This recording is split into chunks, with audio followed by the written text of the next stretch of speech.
Avui et presentaré la perspectiva de Rosenberg sobre la culpa. Aquest prestigiós psicòleg nord-americà ens ajuda a treure l'etiqueta de la culpa i mirar més enllà. Sortirem de la trampa de la culpa.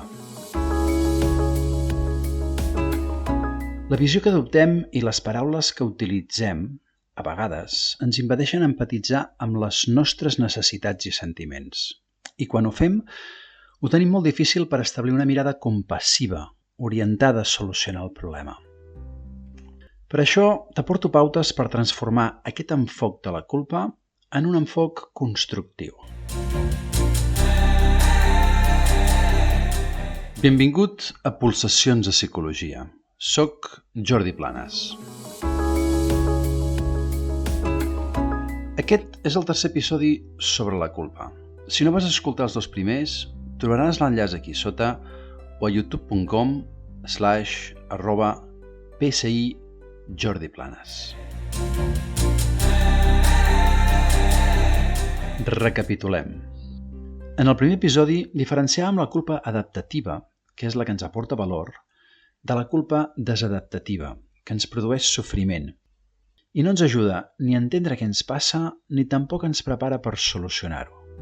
Però abans, diferenciàvem la culpa d'altres conceptes similars que, tot i que els confonem amb la culpa, no tenen res a veure, com són la vergonya, la culpa irracional, els autoretrets o la pressió social. En el segon episodi vàrem presentar la visió humanista, que ens ajuda a mirar el diàleg intern de la culpa i transformar-lo en un llenguatge constructiu, tot fent un exercici d'indagació interior. Rosenberg ens mostra com parlar de culpa sovint és una forma d'etiquetar una situació o una persona, inclosos nosaltres mateixos. El culpar sembla identificar el causant o responsable de quelcom que ens molesta, però el que veurem és que aquestes etiquetes funcionen com un engany. Un engany que ens impedeix anar més enllà i ens impedeix aprofundir en les verdaderes causes del malestar. És més, ens dificulten solucionar el problema. Segons Rosenberg, l'etiqueta ens cega de les verdaderes necessitats que han generat uns determinats comportaments i el no veure-les ens impedeix ser compassius i aportar solucions constructives.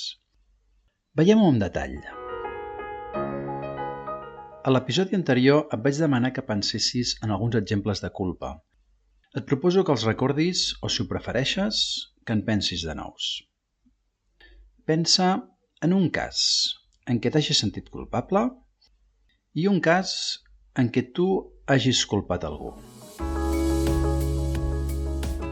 Abans de continuar, m'agradaria que diferenciem dos conceptes, judicis de valor i judicis morals. Fem judicis de valor quan construïm creences i interpretacions que es dirigeixen constructivament a aportar valor o millores. En canvi, estem creant judicis morals al qualificar accions o persones quan aquestes no concorden amb els nostres propis judicis de valor. Rosenberg ens mostra com culpar sovint és una forma de jutjar moralment. A la societat actual ens estructurem per classificar-ho tot.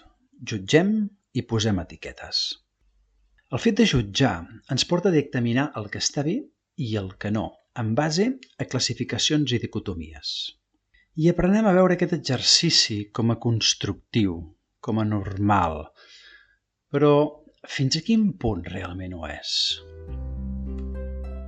Vull reflexionar una mica sobre què fem quan jutgem moralment, perquè, com podeu veure, està relacionat amb el que fem quan posem etiquetes i quan culpem. I ens ajudarà a profunditzar en la mirada de Rosenberg. Jutjar ens porta a dir que tal cosa, situació o persona, es correspon en si a una determinada categoria, el que és bo, el que és normal, és vàlid, és correcte, etc. Si diguem, en Joan és un irresponsable, sabem que estem fent un error, perquè una cosa és que en Joan actuï de forma irresponsable i l'altra, que en essència ell sigui així, de forma irremediable. Això és un judici moral. Si canviem la frase a en Joan actua sempre de forma irresponsable, aquesta frase seria més correcta, tot i que continua tenint errors greus de formulació. A la nostra societat, la frase en Joan actua de forma irresponsable fàcilment podria ser considerada perfectament vàlida i correcta. Alhora, a la vegada, fins a quin punt està descrivint el que realment està passant? En primer lloc, pot semblar una descripció legítima del que fa en Joan, però fins a quin punt està sent acurada? Quantes vegades ha actuat en Joan de forma irresponsable? Si en Joan només ho ha fet una vegada, el fet de parlar de forma genèrica, sense concretar exactament quantes vegades ho ha fet, o el fet de dir actua sempre de forma irresponsable, és un falsejar la realitat. És crear una imatge distorsionada del que fa en Joan. I, en definitiva, al final arriba a ser com una invitació a descriure com és en Joan, a etiquetar-lo. També ens podem plantejar per què la persona està fent aquesta afirmació sobre en Joan. Pot ser que ho faci perquè, efectivament, sigui testimoni d'aquesta irresponsabilitat des de la seva perspectiva. Com també pot ser que la persona acusadora estigui enfadada i s'estigui desfogant amb el primer que passa. En comptes d'etiquetar, per evitar aquest nivell de confusió i també per ajudar-nos a transsentir la culpa, Rosenberg ens invita a expressar el que ens passa posant al centre les nostres necessitats i el que sentim. Si fem el que ens demana Rosenberg, pot ser que en comptes de dir en Joan actua de forma irresponsable, potser descobrim que el que volíem dir era quelcom més pròxim a necessito que en Joan faci aquesta gestió amb total prioritat i em sap greu que no li doni la mateixa importància perquè temo que no ho farà com jo vull. Què heu sentit a l'escoltar aquest exemple? No us ha semblat que era molt més constructiu i amable que l'anterior? Posar l'accent en les nostres necessitats i en el que ens succeeix per dintre, sense etiquetar, ens ajuda a apreciar els matisos de la realitat, sense entrar en el joc de la desqualificació. Quan els altres no fan les coses com a nosaltres ens agradaria, és fàcil mirar-ho des de la perspectiva de que són els altres que fan quelcom malament. Però perdem objectivitat. Quan el professor em posa deures, el puc veure com un pesat, un plasta, que es dedica a martiritzar els alumnes. Com podeu veure, no només perdem l'objectivitat, sinó que a més perdem la possibilitat d'empatitzar i de ser compassius. Veiem uns exemples paradoxals que ens facilita Rosenberg. Si la meva parella em demana més afecte, el puc titllar de dependent, però si en canvi sóc jo el que vull més afecte, la puc veure com distant i insensible. Si el meu company de feina es preocupa més que jo pels detalls, és primirat i compulsiu. En canvi, si sóc jo qui es preocupa més pels detalls, ell és descuidat i desorganitzat. M'agradaria que us adonéssiu que quan etiquetem situacions i persones en el que pretenem que són, ho fem en base a un criteri personal, on es mescla les nostres necessitats, els nostres prejudicis i un context molt determinat. Dic que culpar és una trampa perquè sovint es genera una paradoxa. Per un costat és fàcil i pot semblar que m'estic desfogant. Pot semblar que estic expressant com em sento. I un cop culpat només faltaria castigar. El que veurem a continuació és que no només no estic solucionant el problema, sinó que tampoc m'estic desfogant. I encara menys estic escoltant les meves necessitats insatisfetes que fan que senti aquest malestar. Per contra, estic fent quelcom més superficial i genero ràbia, frustració, antipatia. El resultat és que no estem mirant com satisfer les nostres necessitats internes. I estem generant un problema nou. Estem generant ràbia a través d'una trampa, la culpa. Per tant, la primera idea clau és que, en comptes d'etiquetar, serem molt més constructius si estructurem les nostres idees al voltant de les nostres necessitats i des del que ens està passant per dintre. Així, en comptes de dir que m'agobio perquè la meva parella és dependent, podria dir: observo que ella té més necessitats de mostres d'afectes que jo, i en canvi, jo em sento incòmode expressant els sentiments. Això és només un exemple. Podria ser qualsevol altra necessitat i sentiment. El que vull traslladar-vos és com canvia el to i el significat quan canviem el focus. O en comptes de dir odio el meu company perquè és primirat i compulsiu, podríem dir altres coses com jo no considero que sigui necessari aquest nivell de detall i sento que estic perdent el temps. O em sap greu que sigui tan meticulós quan a mi em fa tanta mandra, perquè em recorda que no hi dono prou importància. Heu notat com canvia el significat? La culpa és una trampa, ja sigui perquè reflecteix la realitat de forma excessivament parcial i esbiaixada, o perquè oculta l'essència del problema. Així, darrere d'una expressió de culpa podem trobar moltes altres realitats que no tenen res a veure amb la culpa i, a vegades, amb el que s'està dient. Per exemple, una percepció esbiaixada per motius orgànics, com falta de vitamina D, on la persona se sent malament per tot i alhora és incapaç de concretar amb què i per què.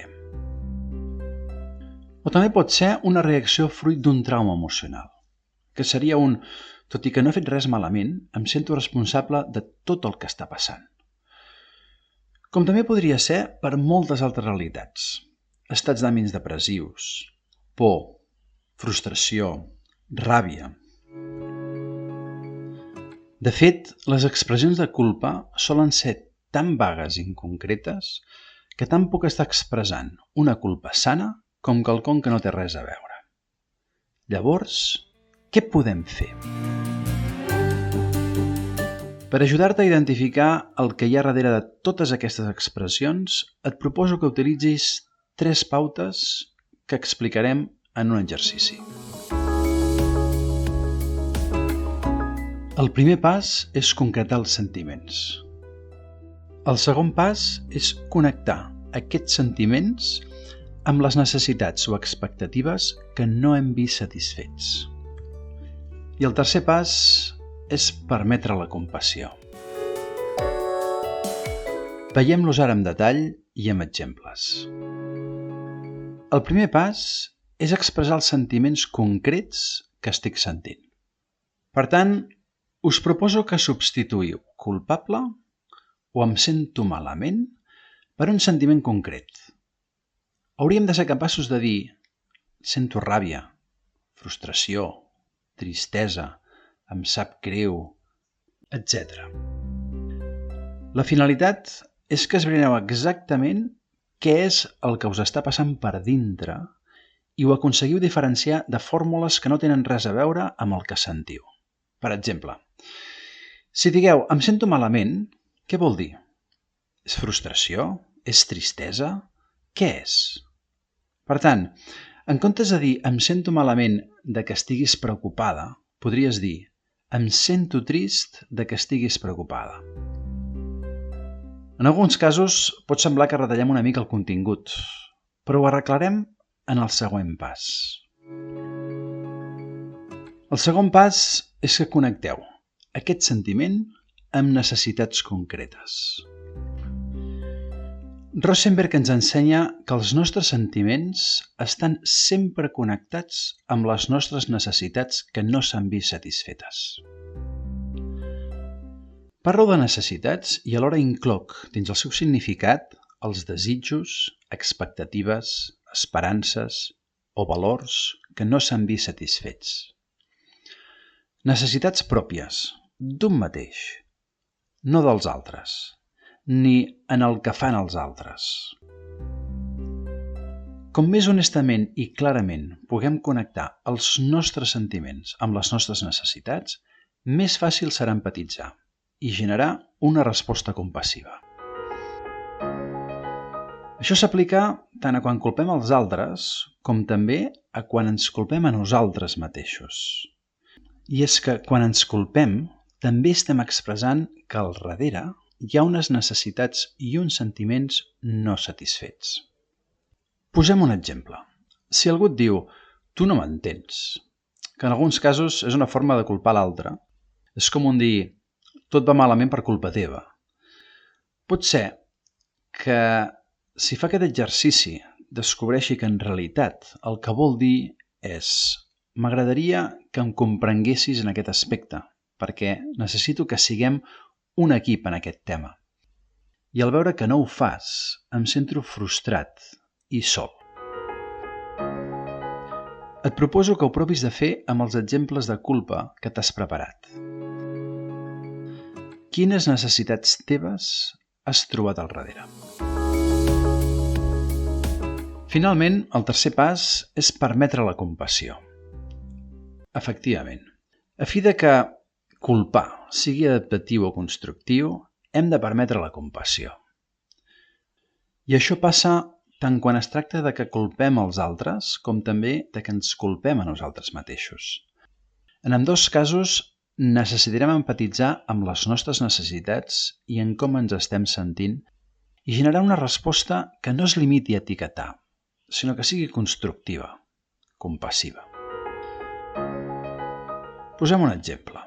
Si els companys de feina no fan les seves tasques com ens agradaria, podríem dir «tinc molta feina perquè els meus companys són uns passotes», que és una forma de donar-los la culpa. Si faig aquest exercici, pot ser que canviï la meva expressió a «em sento esgotat i frustrat perquè necessito que facin les coses d'una altra manera». La primera formulació, a l'etiquetar els companys, segurament ens portarà a sentir ràbia i a tenir ganes de fer-los-ho saber. Si són uns passotes, no hi ha res a fer. No els puc canviar.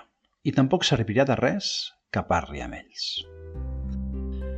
En canvi, la segona formulació, el no volcar la meva ràbia en els altres i empatitzar envers mi, segurament em senti molt diferent. A més, em permetrà analitzar el que està passant de forma més comprensiva. Llavors, potser em podré preguntar, els he expressat mai una proposta de fer-ho diferent? Amb concreció, explicant els avantatges de la meva proposta? O, quan ho he fet, ho he expressat fent-los sentir culpables i per això s'han posat a la defensiva? Fruit de tot el que t'he explicat en aquest podcast, en tot cas que sentim culpa o en què creiem que algú és culpable, és molt recomanable que fem aquest exercici de 3 passos. Com has vist, culpar sovint és un etiquetar del que no en som conscients i al fer-ho desvia la nostra mirada cap a temes superficials, el malestar. En comptes de mirar en profunditat les necessitats insatisfetes. Avui hem vist que culpar no deixa de ser una visió parcial i personal del problema, carregada de rigidesa, i per tant una expressió que xoca amb la realitat. Per això, al final, etiquetar resulta desadaptatiu. Et proposo que ho posis en pràctica i em facis saber quins resultats has obtingut. I fins aquí l'episodi d'avui. Cada 10 dies publicaré un nou episodi. Què opines? Què t'ha mogut aquest episodi de Pulsacions de Psicologia? Hi ha coses que no hagis entès o que creguis que seria interessant aprofundir? T'escolto encantat. Envia'm, sisplau, els teus comentaris. Sí, molt important, si t'ha agradat, si t'ha servit o creus que li pot servir a algun conegut teu, sisplau, fes-li arribar. Fent-ho m'ajudes enormement. Moltíssimes gràcies. Desitjo que hagis connectat amb aquestes idees i que hagis gaudit d'aquest podcast. Des de l'Índia t'abraço amb força i ens veiem en el pròxim episodi de Pulsacions de Psicologia.